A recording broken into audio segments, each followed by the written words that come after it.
Good afternoon, everyone.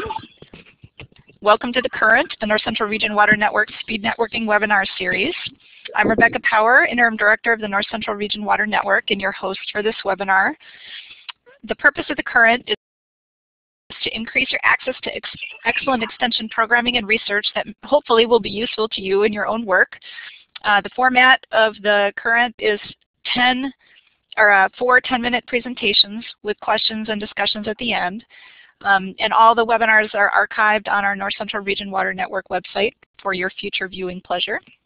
Our topic today is We the People, Social Science Application and Water Resource Management. Our presenters are Richard Moore from The Ohio State University. Community-Based Water Quality Trading, Lessons from Ohio is his title, and Janice has put it up there on the screen for you. Ken Genskow from the University of Wisconsin-Madison will be presenting on social indicators, data management and analysis, a tool for using social indicators with watershed planning and management. Linda Prokopy from Purdue University will be talking about climate change in water, farmers and advisors' perspectives. And finally, Tanya Hay will be talking about the National Drought Mitigation Center and planning and social science resources at that center, and she's at the University of Nebraska-Lincoln. This webinar is the third in our series, and just to give you a preview, the next webinar will take place on September 17th. These webinars are always at 2 p.m. Central Time, and the topic will be soil health. What do we know and what can we do? So we'll have 4 presenters talking about soil health management. There's a couple of quick tips we wanted to call your attention to. Janice, if you could just back up for a second to that first slide. Thank you. One more. Just making sure when we get to the discussion section of our webinar, if you have a headset and you can use that, that would be great. If you haven't already, be sure to run through the audio setup wizard, and there's an icon there that shows you where you can what to look for. That icon should be on the upper left-hand portion of your screen. If you have questions for our presenters, please submit them into the chat box. We will be harvesting those as we move along and utilizing those at the end to begin the question and answer period. If we have few enough people to be able to allow an open question and answer session, please raise your hand using the icon that again is on the left-hand portion of your screen there, and we will call on you, and you need to press the talk button to speak when you're called upon. All right. That said, let's get to our first speaker. Dr. Richard Moore is an Executive Director of the Ohio Environmental Sciences Network and a professor at the Ohio State University School of Environment and Natural Resources. He currently serves as a team leader of the Ohio State Sugar Creek and Muskingum Watershed Researchers Group and is lead author on the Alpine Nutrient Trading Program and the Muskingum Watershed Trading Plan. He was a convener for recommendations in the Queen Conference Declaration on Climate Change and lead PI for the education objective of the USDA AFRI-Grant Climate Change Mitigation and Adaptation and Coordinate-Based Cropping Systems and many other things that Dr. Moore is doing with his professional time. So welcome, Dr. Moore, and take it away.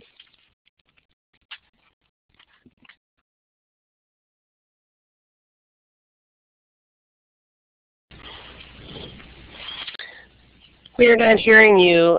Can you just check your talk button and make sure that it got pressed? Your mic was active. Is it active now? Yes, thanks. Oh, okay. Yes, thank you very much for hosting this. And may I have my first slide, please? Thank you. So I'll be talking today about a small scale nutrient trading program, water quality trading program that we had in Ohio that really was created from our Sugar Creek program. We had back in the year 2000, we started working with local farmers on water quality, and water quality trading program branched out from that. It was a participatory kind of program, and so we worked very closely with the local county soil and water conservation district. Next slide. So water quality trading, probably some of you that haven't heard very much about this. So let me first say what's good about it. And the nice thing is that more conservation can get done than if the permit holder follows the regulatory limit. So permit holders are defined by participating in the NDPES permit system, and they have a regulated amount. So these are point sources. So that's a key thing. And also the trading ratio favors the watershed, and most conservation measures remediate multiple nutrients. Like it may be that the program's based on phosphorus, like our Alpine program is, but it also, all the conservation measures we put in remediate nitrogen and phosphorus. The other thing is, which is very popular, it doesn't cost you, the taxpayer, anything, because the polluter pays. In other words, the permit holder pays. It's possible to augment the program through other sources. Also, third, the permit holder doesn't get off the hook. So sometimes people think, oh, they're getting off the hook. But no, the permits are renewed every 5 years by EPA. So at that time, then EPA may change the regulation, they may lower it, but it would all depend on their performance. So that's a key thing about it. That and if it doesn't work, the permit holder is held liable. Okay, next. In Ohio, the trading ratio is 3 to 1. So in the case of like this wastewater treatment plant, they would be paying the farmer to put in conservation measures, and for every 3 pounds of conservation that is remediated on the farm, then they would get credit for 1 pound on their permit. Next. So this is based on the National Pollutant Discharge Elimination System, NPDES system, which was created close to the beginning of the creation of the EPA, and it's been a fairly successful program to regulate the point sources. Okay, next. At the end of the day, what's important is, did conservation get done? Did the water quality improve? And so, as much as we talk about different types of programs or different types of social organization that we can strategize about, at the end of the day, it really depends on did we get the job done with regard to water quality. And one of the nice things about our Alpine Cheese Company program is that it was started in the year 2007, and by the year 2010, we had the stream, the Middle Fork of Sugar Creek, tested independently, and it's in full biological attainment. So it's really nice for all the local residents. Next. Next.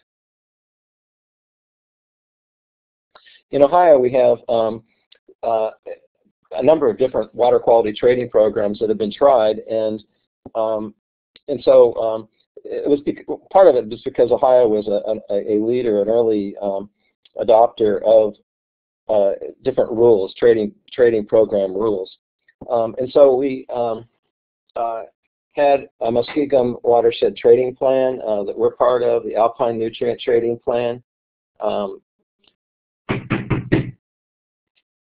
Upper Scioto watershed feasibility project, the Great Miami watershed program that was based on Dayton, Ohio's wastewater treatment plants. That was a big city. We had EPRI, they're the consortium for the coal burning power plants. And so anyway, you can find our program, the Alpine Nutrient Trading Plan, was in the middle of the sort of green area on your screen. The success of the Alpine program led then to 21 counties coming together and creating the Muskegum Watershed Trading Plan. Next. So a success story, of our program will follow some of the what I think are some of the factors. We were very much influenced, I guess, by first of all, the South Nation Ontario project was a leading. This was up in Ontario in the St. Lawrence Seaway area. And they were a real inspiration, the idea of farmers leading other farmers, and participatory, as well as Sabatier's work on on forming coalitions of people with like interest. Okay, next.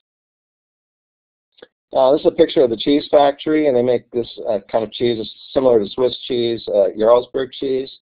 And what was on the line here, the EPA was ready to close down the cheese factory, and so they were really painted into a corner. So we were fairly lucky in the sense that they were really willing to come to the table.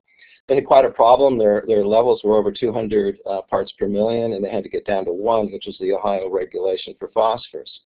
And also on the line from our College of Agriculture point of view is that we had a very important part of the cheese industry on the line, and also the idea that they wanted to expand the cheese factory and the possibility of increasing local milk demand for our farmers. Next. So we were able through trading then to combine that with a partial facility upgrade at the plant, which the facility upgrade took it all the way from over 200 all the way down to 3, between 3 and 4, and then it was those last 2 parts per million that we traded for to get down to the 1 parts per million level that EPA had asked for in the regulation. So it became, our trading plan was part of the NPDES permit. It's an appendix to that permit. Next.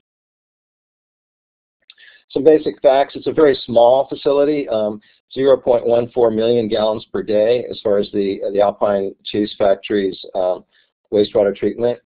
And so we traded 2 milligrams per liter of phosphorus, and facility upgrade was the bigger portion of it, but it's that last couple parts per million that were the expensive part. And actually, the last couple parts per million were as expensive as the first 200. So that's the technology of wastewater treatment plants. As it was an appendix, as I noted, and the total amount traded was 5,500 pounds. And look, I got cut off here. Actual was 7,200 pounds. Next. Results: we worked with 25 farmers and installed 91 practices, and over 7,000 credits. One of the things was that we had all these installed by the end of the 3rd year. It became a very popular program. When we started, people said, well, they're mostly Amish working, that'll be participating. I'm not sure if you can do it. And then after we did it, then people said, well, it was Amish, so I'm not sure you can replicate it. So I just don't listen too much to what people say, I guess. 75% of the credits were long-term, which is very important because these were all paid for in the first 5 years, which meant that we could reduce the price in subsequent renewals of the program, and the program has been renewed a second time. And in a sense, then nitrogen was remediated for free because it was only based on phosphorus, and all the conservation measures included both. And we had a waiting list. It became very popular among the local farmers. And it resulted also in Amish attendance at the local Soil and Water Conservation Annual Dinner. Ohio EPA is very supportive of this. Next. So we created a number of jobs through this. Quality of milk improved. Milk demand for local farms increased. Market niche increased. Next.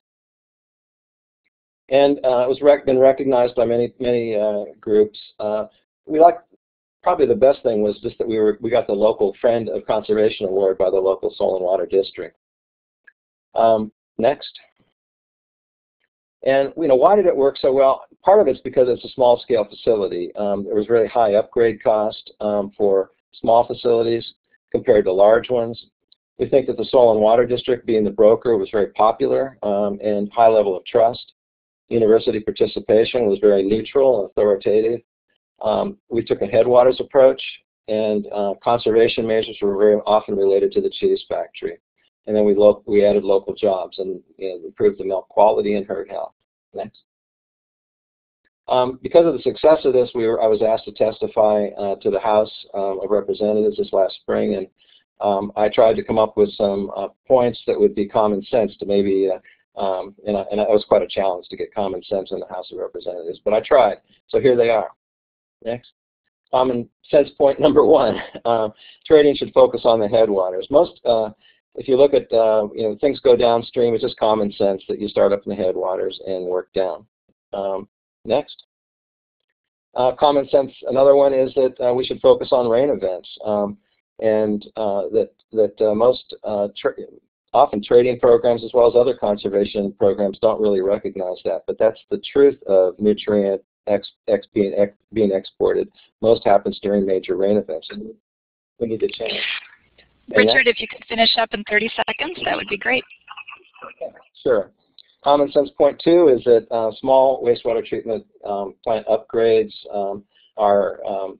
they can pay more money, so those are the ones to focus on. About half of the point source load comes from these minor wastewater treatment plants under 1 million gallons per day. Next. If you're going to do this, you want to do it in a place where there's abundance of minor permits, so you need to check that out with your local EPA. Next. And another common sense point is there's synergy at the local county between the county commissioners who oversee budgets of soil and water, extension, and wastewater treatment plants. So look for synergy there. Next. Common sense point four is that you can couple this with economic development, often overlooked. We lowered the bacteria level on the farms, and farmers got more for their milk when they took it to the dairy because it had lower bacteria levels. Next. Build on your local culture. For us, we had a lot of high level of Christian baptisms in streams. So people appreciated getting improved streams. Next. We also built on the idea of farmers teaching other farmers. We didn't have like open county tours, but rather farmers showing other farmers by invitation. Next. Also treating the farmers as scientists themselves. So they came up with some of the inventions that we used. Milk house waste was something that they came up with and we adopted. Next. Some issues, these are things to think about. How do you keep the transaction costs low? What's the right size of a watershed for trading? Who should be the broker? How do we keep costs low below the facility upgrade cost? How can we target nutrients? How can we motivate farmers and point sources to take ownership of the watershed program? Next. Thank you.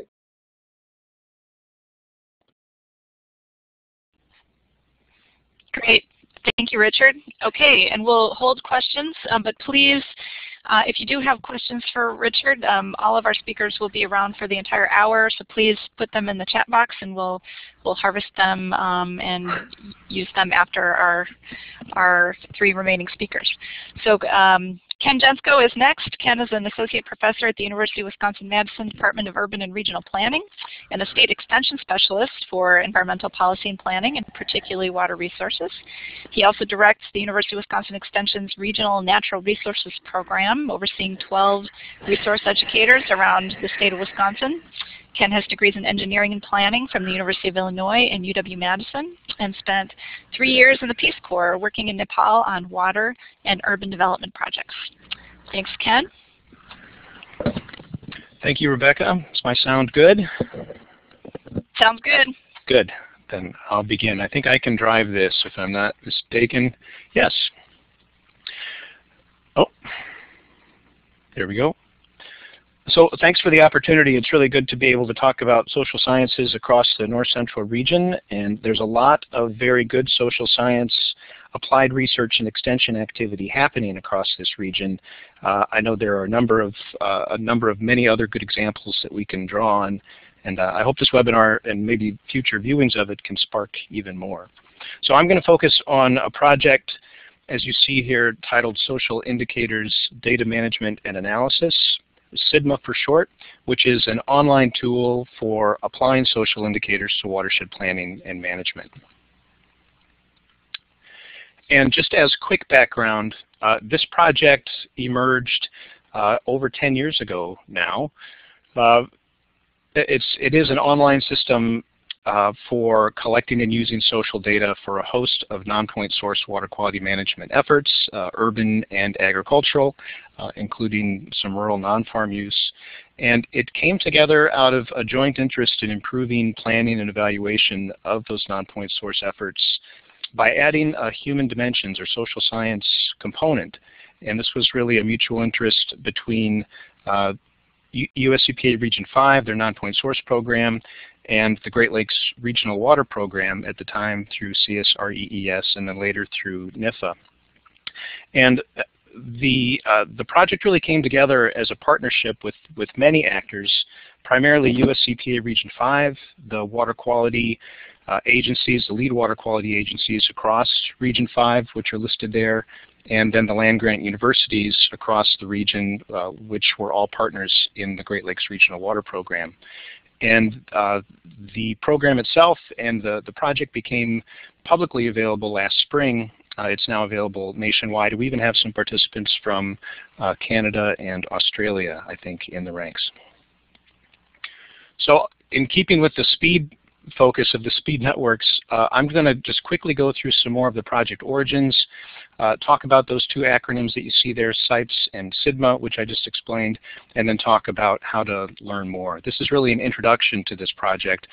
There's a lot more to dig into, and maybe we'll be able to do that sometime in the future. And if you're interested, please follow up.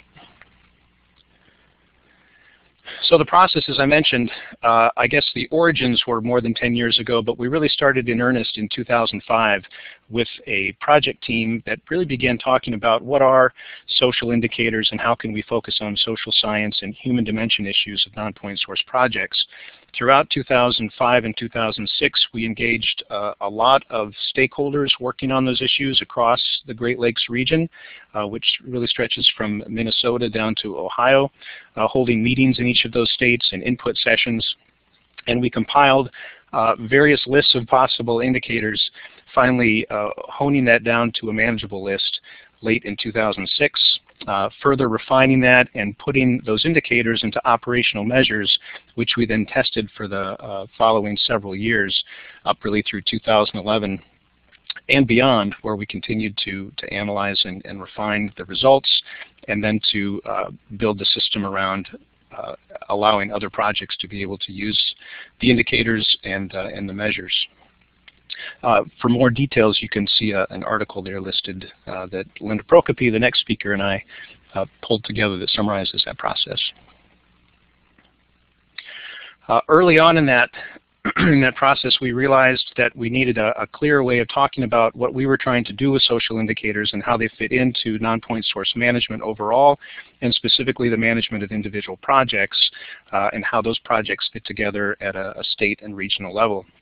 And so starting on the far right side of the screen here, we realized the ultimate goal was to improve and protect water quality, that accomplishing that goal relied on a reduction in stressors to those systems, that many of those stressors were caused by water quality management practices, and that in order to reduce those stressors, we would need to get people to do something different, to use different or in some way different water quality management practices, BMP'S. And that individual decisions about using water quality BMP'S vary substantially from person to person and from practice to practice and really from situation to situation. And many of those decisions are influenced by, well, all of them are really influenced by a host of factors, a number of which are listed there. Everything from social norms to attitudes towards the practice, to knowledge about what to do, to awareness, constraints, all of those factors. And that really are non-point source management efforts, including outreach, education, technical assistance, financial assistance. They were aimed at influencing that packet of influencing factors, which would then influence decisions to use water quality management practices, which would then reduce stressors, which ideally would then improve and protect water quality.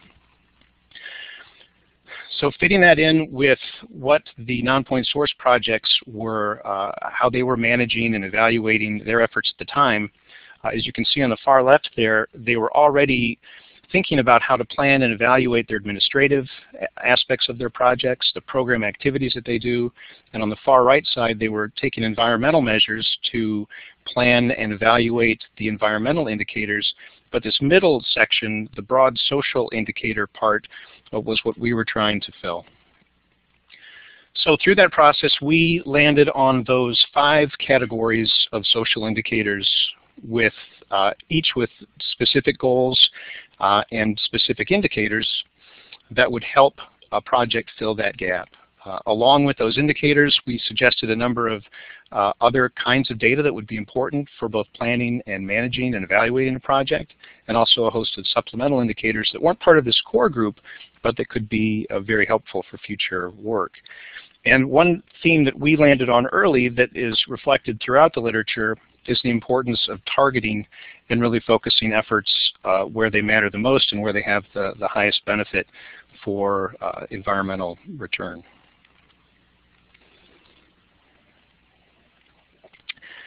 Not to dwell on this page too long because of the amount of information there, these are the 5 categories that were highlighted on the previous slide in a more narrative form. You can see the goals there that reflect back to those highlighted green areas on the slide before.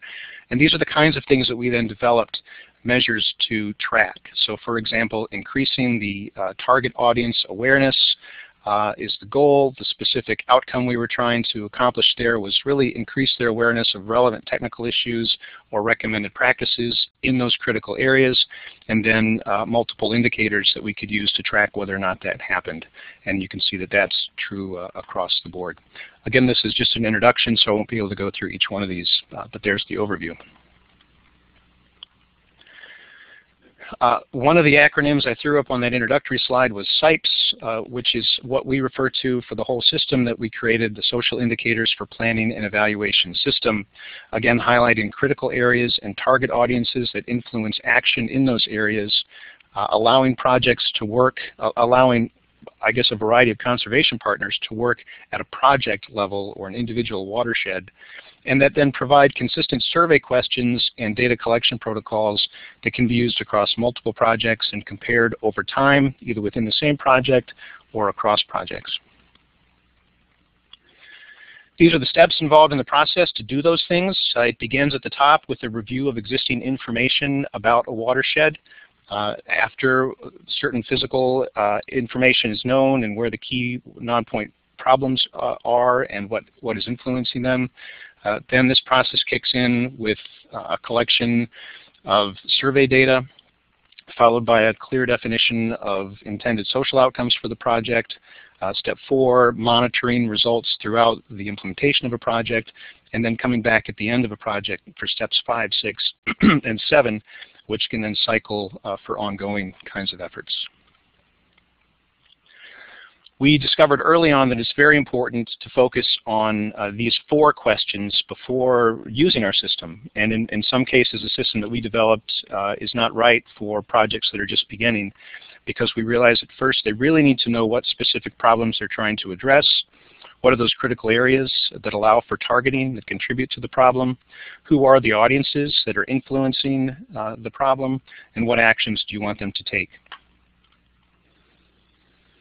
We tested the system throughout that testing period, as I mentioned, on over 30 projects across the region.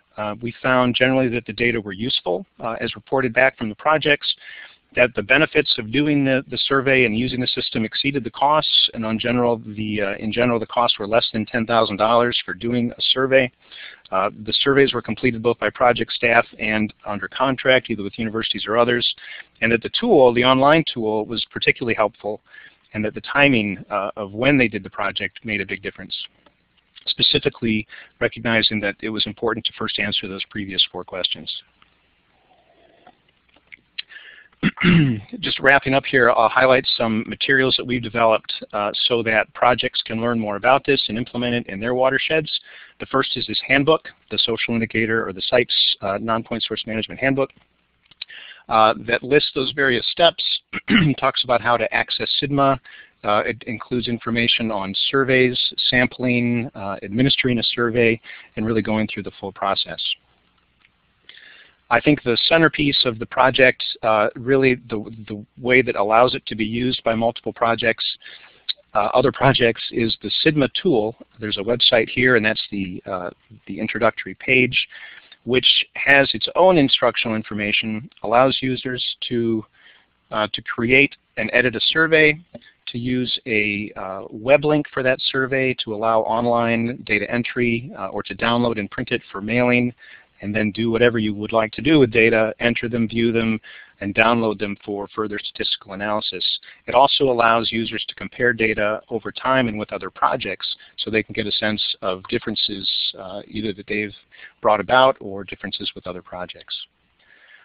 Just to give a quick snapshot of the kinds of ways you can visualize data, you can view responses in multiple ways, sort it, and create images that you can share with others, including local project partners that you're working with. And then if you're able to repeat the survey over time, as we've designed the system to support, you can actually track changes over time, in this case looking at a difference in awareness of a particular key issue between a post and pre-survey, assuming that some activity was done in between there that would have brought about a change. There are a lot of instructional materials right in SIDMA itself, so there is that, and it's under the Help tab if anyone's interested in looking there. And then just finally, the website for SIDMA is here, and I believe that this will be stored after the webinar so you can go and check. Also more background about this whole project at the website below that, and then a link to an EPA Watershed Academy webinar from last year that highlights more detail on this. And I do just want to acknowledge the many partners contributing to this effort, many of which are listed there, and others who have helped implement this project at the local level. Thanks. Thank you, Ken. And one of those partners is actually, well, in addition to Linda Prokopy, who's here, but and as our next speaker, Sid Curtis is also participating in this webinar. Hello, Sid. And Sid was instrumental on the EPA side to work with us on this project and ensure its success. So with that, we'll move on to Linda Prokopy. And Linda is a natural resource social science in the Department of Forestry and Natural Resources at Purdue University. She specializes in the social dimensions of watershed management, and she is a project director for the USDA NIFA-funded Useful to Usable project that is delivering decision support tools to help corn producers in the Midwestern United States adapt to climate change. And we did have Chad Hart from Iowa State talking specifically about those decision support tools on a previous webinar. And Linda and her research group conduct numerous surveys and interviews with agricultural producers and their advisors throughout the Midwest to understand how they make behavioral decisions related to climate change and water quality. So she's going to share some of her data and insights with us today. So thanks, Linda.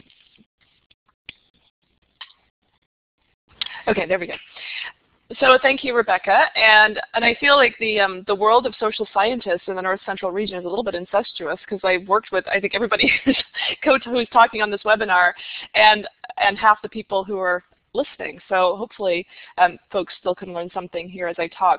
I'm going to be talking about results from this project, the Useful to Usable project, and the social science results that fed into the decision tools. So if you heard Chad Hart talk last time, then you heard about the tools, and I'm going to tell you how we use social science to inform what went into those tools. And so just a little bit about the Useful to Usable project. Our vision is to transform existing climate information into usable knowledge for agricultural decision making in the 12-state region that you see on this map. So that's which is the North Central region. And that is the region where most of the world's corn is grown, certainly the country's corn. We want to give farmers the resources and training to more effectively manage for variable climate conditions and increase extension capacity to address agroclimate issues, with the ultimate goal being more resilient and profitable farms in a variable and changing climate. One of the things that our team, and Rebecca's actually a member of this team as well, one of the things that our team acknowledged early on is that it's really important to go out and actually talk to the people who might be using climate information to find out what they think and what they're interested in knowing before we actually start improving and transforming existing climate information. So to help us understand how to do that, we first reviewed the literature to see what it says about how to improve climate information for agriculture. And we found that weather and climate products need to be useful, relevant, and context-specific. Usability and packaging matters. But then even more critically, what we found is that collaborative development with end users is essential for the successful uptake of decision support tools. If you don't sort of develop them collaboratively, you don't get buy-in, you don't get trust, and you don't get sustained product use over time. obviously it's not possible for us to engage with every single farmer in the North Central region or every single farm advisor, but what we have done in our project is engage with representative groups of them through surveys and focus groups to find out what they're interested in, so as we actually develop tools and roll them out, we can share that they were informed by people like them.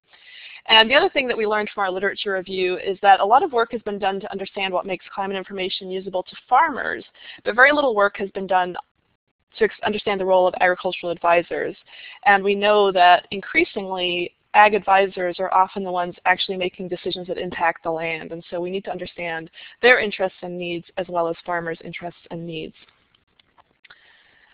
So in the U2U project, we did a number of things. We did surveys of producers across pretty much this entire North Central region, and we did that in conjunction with another large USDA NIFA-funded project and in collaboration with Jay Arbuckle, who's on the phone today, or on the webinar. And we also did surveys of advisors in 4 of our states. So we surveyed a whole range of advisor types, from extension to ag bankers to certified crop advisors to folks who work for soil and water conservation districts, etc. And we did that in Indiana, Michigan, Illinois, and Iowa. So we picked those 4 states as being representative of the diversity of corn growing regions within the district. We also did focus groups and interviews with both farmers and their advisors in Indiana and Nebraska. The focus groups, we went out and met with the same group of farmers and the same group of advisors over time. So the first meetings were, what kind of information would you like to have? And then as we started developing our decision support tools, we kept going back to those same groups and saying, okay, now we have the rough outline of a tool. Do you think it'll work? Do you like it? Should we just scrap this and do something else? And those were incredibly informative to help us actually develop tools that were useful. And the next speaker on today's call, Tanya Haig, was in charge of the focus groups in Nebraska and has been very instrumental in this project as well.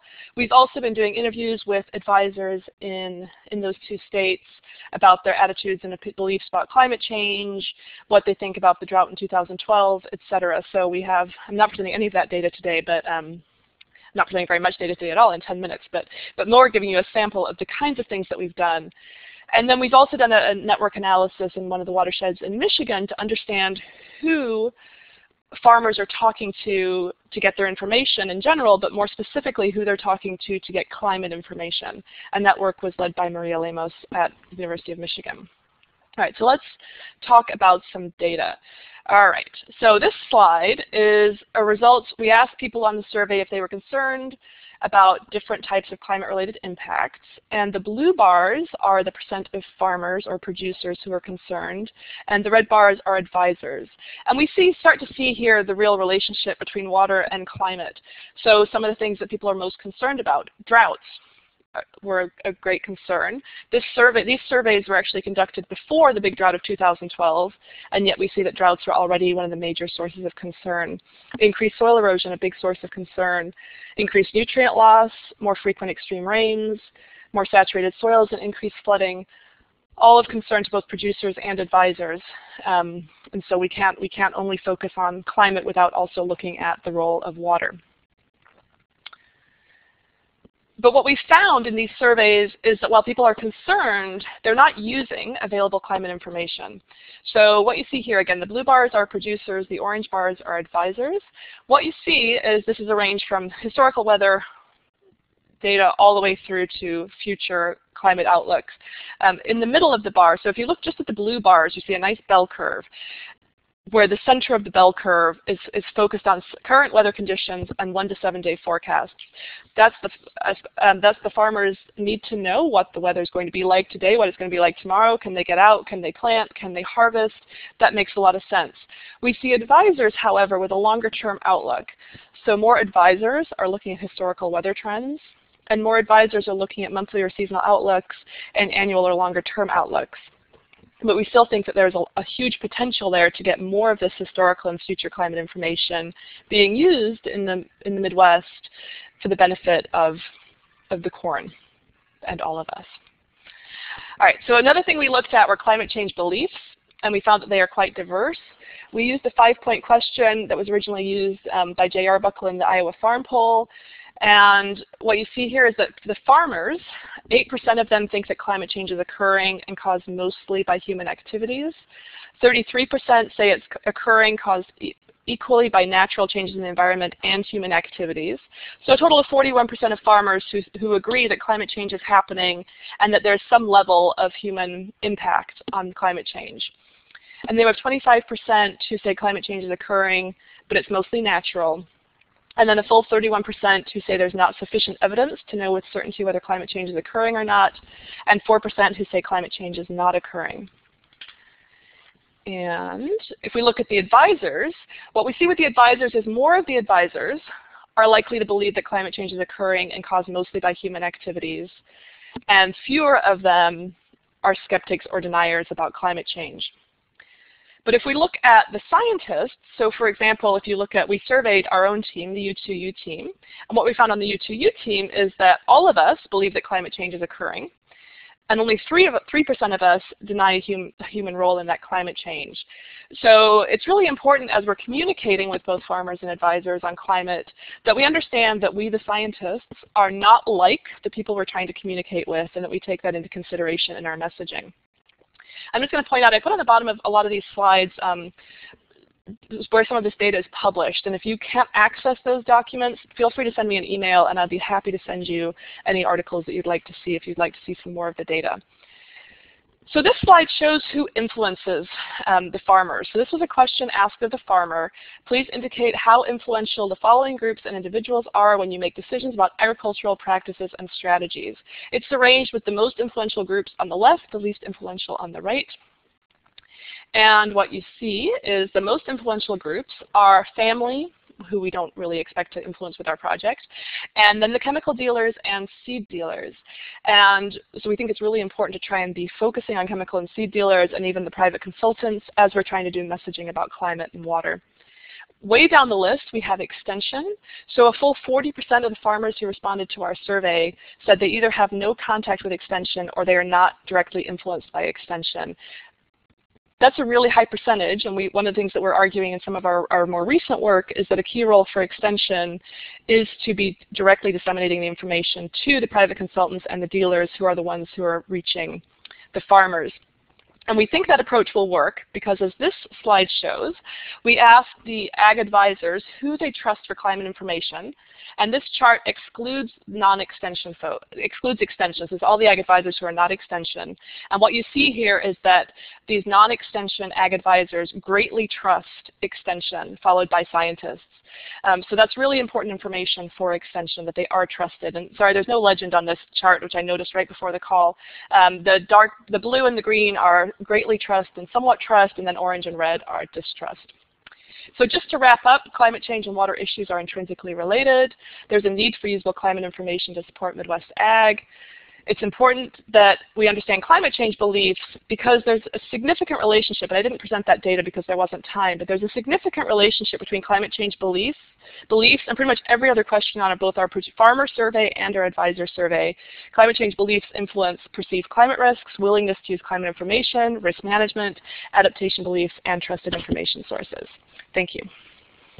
Excellent. Thank you so much, Linda. And again, just a reminder, if you have questions for our speakers, please put them in the chat box, and we'll move on to Tanya. So Tanya Haig is a research specialist with the National Drought Mitigation Center based at the University of Nebraska-Lincoln. She has a background in rural sociology, and she investigates what can be done at the individual and societal levels to lessen the negative impacts of drought on agriculture and rural communities. Tanya has worked with ranchers, agricultural advisors, and researchers to develop the Managing Drought Risk on the Ranch website maintained by the Drought Mitigation Center, and also has been part of the regional USDA-funded Useful to Usable project. It's more of that incestuous relationship again. Tanya's background includes experience with sustainable agricultural organizations in the Northern Plains region. So thanks so much for joining us, Tanya, and take it away. Super. Thanks, Rebecca. Can you hear me okay? Yes. Okay. Thank you. Very happy to be part of the webinar today. I'm hoping you'll learn a little bit about the National Drought Mitigation Center, our planning and social science work, and opportunities that there might be to collaborate with any of you. As Rebecca mentioned, my background is largely in agricultural, working with farmers and ranchers in different capacities, and that really frames my presentation today. So, you're going to hear a lot about what we're doing with farmers and ranchers, and that doesn't mean that that's the only audience that we work with, but that's my favorite audience. So let's see. Oh, look, good. So first, I'd like to introduce you to the National Drought Mitigation Center, if you're not familiar with us already. The NDMC was established in 1995, and we're based at the University of Nebraska-Lincoln. But we do serve the entire nation, and we also do quite a lot of work internationally. If you have heard of us, it's likely for the U.S. Drought Monitor, which we host and we co-author, and you can see a little screenshot of that on the left there. But we also have a pretty substantial planning and social science team, which I will focus on today. And I wanted to say I think it's great that we're focusing on the social science aspects today because, like many water quality and quantity issues, drought has important social components. Drought really becomes a disaster when it overwhelms our capacity as people and our local built environments to accommodate the adverse conditions associated with drought. And in each of these photos, you can see the intersection of drought and society. And then further, drought can actually be thought of as being managed to some degree, like other natural and human-made disasters. And so what you see on this slide is a depiction of the cycle of disaster management. Many of you may be familiar with this. The disaster, here we're talking about drought, you can see on the far right. The lower half of this graphic is really about crisis management. And there are many agencies that have important roles during the response and recovery stages after drought. And the NDMC does have a role in these stages, but our main focus is with that top half of the graphic, the risk management or the mitigation planning and monitoring and prediction before drought. And that's where the NDMC's planning and social science team really plays a large role. Our team has experience in helping decision makers learn exactly how drought has affected an area in the past, how it's likely to affect them in the future, and what steps that they can take to implement best management practices and develop drought plans. We've been involved in the development of drought planning guides for communities, states, and other governmental units.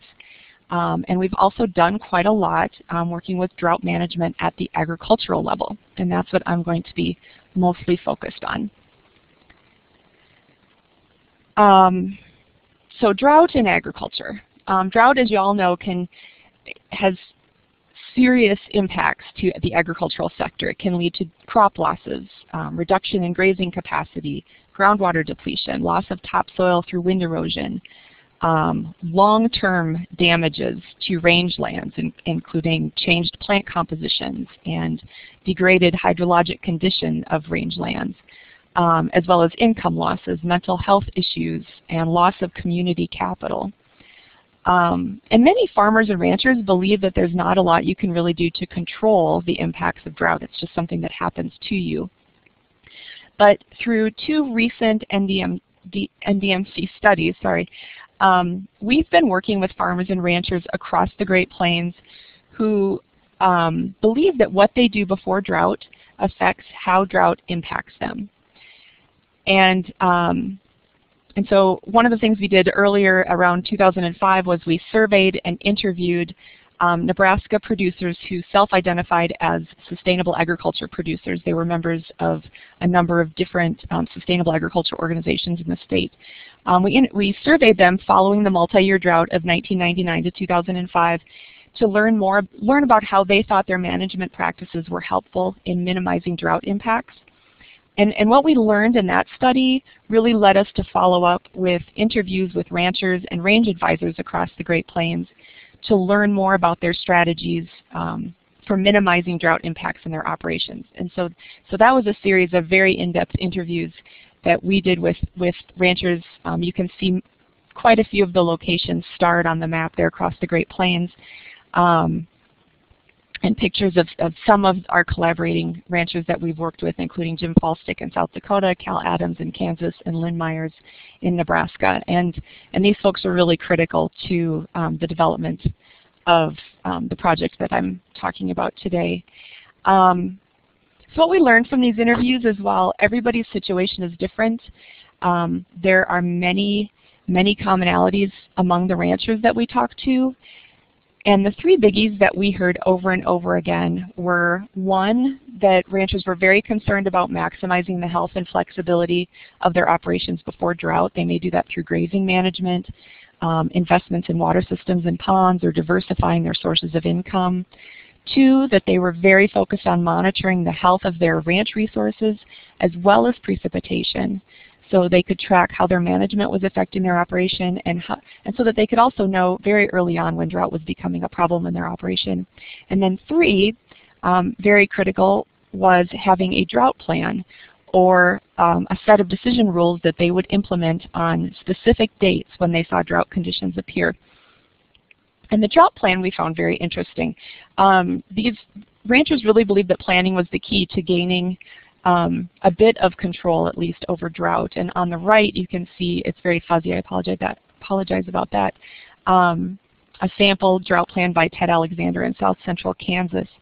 And what we heard from the ranchers really resonated with some of the research in behavioral theories from other theoretical areas. And we heard about the active planning being linked really with perceived behavioral control. And like other research has found, we found that planning might be considered mental practice, and that the act of developing, going through an if-then kind of process, made it easier for ranchers to see that there was a need to act, and made it more automatic to just take the action when it needed to happen. We also heard that having a plan helped ranchers act in a more efficient manner because they'd already deliberated and evaluated the actions that needed to be taken beforehand, instead of right sort of in the depths of the drought. So in collaboration with these folks who were doing drought planning on their own ranches, we developed the Managing Drought Risk on the Ranch website. You can see the website there. I would invite you to explore it. The website includes examples and case studies featuring ranchers involved in the project. And then I did want to throw in something that wasn't farm and ranch related. We do offer drought planning resources for community, states, and national governments. Drought-Ready Communities is a great example of a resource that we offer. This is a downloadable guide that can be used by communities. It includes worksheets and exercises to help communities see how drought affects their water supplies and community well-being, and planning suggestions as well. And then I just wanted to very quickly talk about some of our outreach. And this is something that's been really rewarding to be involved in, is taking this research and these resources out to folks who are impacted. And since 2011, the NDMC has offered 8 Managing Drought Risk on the Ranch workshops to over 600 ranchers, advisors, and students in states including New Mexico, Kansas, Colorado, Wyoming, Nebraska, and South Dakota. And they've been very well received, and we've learned a lot from doing them. We've also been involved in training agricultural professionals, including extension professionals. We've trained over 225 agricultural professionals in advising rangeland managers on drought planning. And here are a couple webinar series that we've done. The one you can see the screenshot of the flyer was supported by the North Central Region SARE Professional Development Program, and consisted of 5 sessions walking through the steps of developing drought plans. This spring we offered a 2-part session on tracking and monitoring drought impacts on rangeland. If this is an audience you work with, I'd love to have you watch the archived recordings and contact me. I'd love to hear your feedback. Ooh, my time is about up, so I'm just going to say thank you. Here's my contact information, along with a photo of a few of our other NDMC planning and social science team. We are very interested in partnering with other social science researchers as well as Extension on water management projects. I'd welcome anybody to contact me or any other member of our team to, to talk further about any of this. And please let me know if you have questions. So thank you. Great, thank you, Tanya. And as you said, a lot of folks know about the Drought Mitigation Center, but maybe fewer people know about the social science and planning expertise that the Drought Mitigation Center has to offer. So really appreciate you joining us, and certainly we will share this webinar throughout our network, and please invite all the speakers to do that as well. So we've got about 5 minutes for questions for our speakers in discussion. I'll open it up to the participants to ask questions, and you can, again, you should see on the left-hand side of your screen, there's some icons there, a smiley face, a person with a clock, a hand, and then a check mark. So if you use that hand, we can call on you, or if no one has a question, I have one. So we'll give you a few seconds to respond, and then I'll step in if no one else has a question.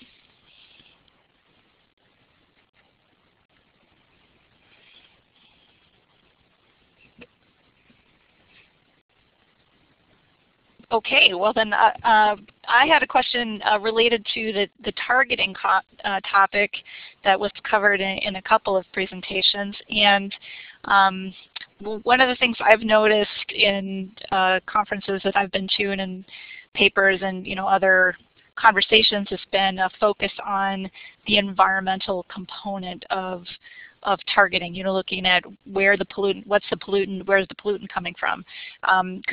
Or any of you have any thoughts about how to integrate the social sciences part of targeting? How we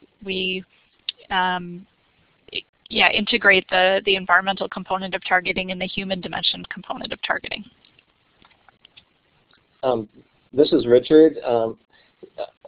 I had a student, Yina Shea, X-I-E, her first name is Y-I-N-A, who had a dissertation that she graduated from Ohio State this last year. She's now at it with the California EPA. But she, during her dissertation, she looked at the Upper Scioto watershed and used SWOT modeling to identify these critical source areas for targeting nutrients. So one of the things that that I challenged her with on her dissertation was trying to apply land tenure questions, a very important social component of Corn Belt farmers, with probably an average of about 60% of the land being rented out.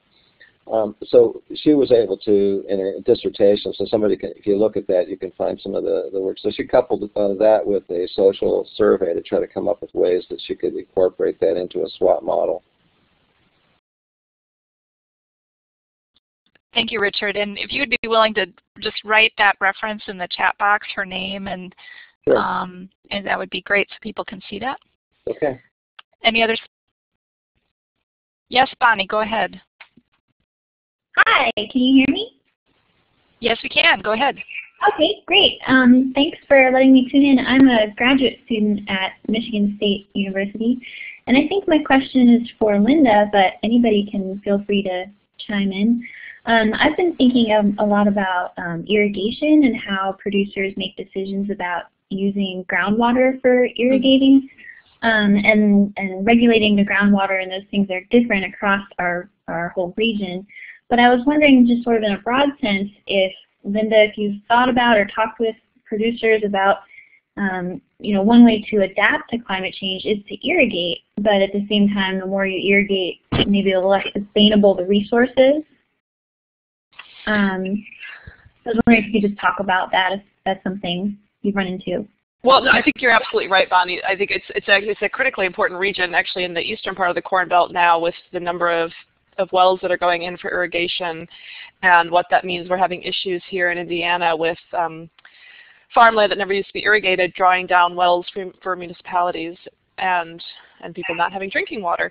So I haven't done any direct work on that. I have thought about it a lot, but haven't done any direct work. And I think it is an area that we need to be taking our work and figuring out some solutions to. Yeah. Thank you.